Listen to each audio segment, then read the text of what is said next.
ಒಂದು ಚಟುವಟಿಕೆಯ ಮೂಲಕ ಘಾತಾಂಕದ ಪರಿಕಲ್ಪನೆಯನ್ನು ಅರ್ಥ ಮಾಡಿಕೊಳ್ಳೋಣ. ಚಿತ್ರದಲ್ಲಿ ತೋರಿಸಿರುವಂತೆ ಒಂದು ಚೌಕದ ಹಾಳೆಯಲ್ಲಿ ಯಾವುದೇ ಮಡಿಕೆಗಳು ಇರುವುದಿಲ್ಲ. ಹಾಗಾಗಿ ಇದನ್ನು ನಾವು 2 ಘಾತ 0 ಎಂದು ಹೇಳಬಹುದು.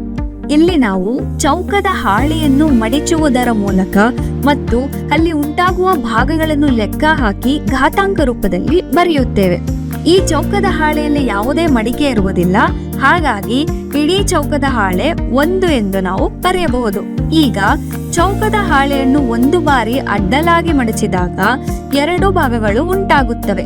ಹಾಗಾಗಿ ಇದನ್ನು ನಾವು 2 ಘಾತ 1 ಎಂದು ಬರೆಯಬಹುದು.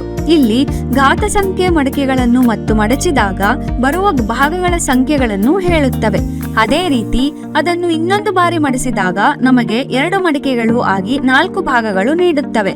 ಹಾಗಾಗಿ ಇದನ್ನು ನಾವು 2 ಘಾತ 2 ಎಂದು ಹೇಳಬಹುದು. ಅದೇ ರೀತಿ ಇನ್ನೊಂದು ಮಡಿಕೆಯನ್ನು ಮಾಡಿದರೆ ಅದು 2 ಘಾತ 3 ಕೊಡುತ್ತದೆ ಮತ್ತು 8 ಭಾಗಗಳು ಉಂಟಾಗುತ್ತವೆ. ಮುಂದುವರೆದು ಇನ್ನೊಂದು ಮಡಿಕೆಯನ್ನು ಮಾಡಿದರೆ 2 ಘಾತ 4 ಎಂದು ನಮಗೆ 16 ಭಾಗಗಳು ಕೊಡುತ್ತವೆ ಮತ್ತು ಇದನ್ನು ನಾವು 2 ಘಾತ 4 ಎಂದು ಬರೆಯಬಹುದು. ಹೀಗೆ ಒಂದು ಚೌಕದ ಹಾಳೆಯನ್ನು ತೆಗೆದುಕೊಂಡು ಸುಲಭವಾಗಿ ಈ ಚಟುವಟಿಕೆಯನ್ನು ಮಾಡಿಸಿ ಘಾತಾಂಕಗಳ ಪರಿಕಲ್ಪನೆಯನ್ನು ಅರ್ಥ ಮಾಡಿಕೊಳ್ಳುವಂತೆ ಮಾಡಬಹುದು. ಧನ್ಯವಾದಗಳು.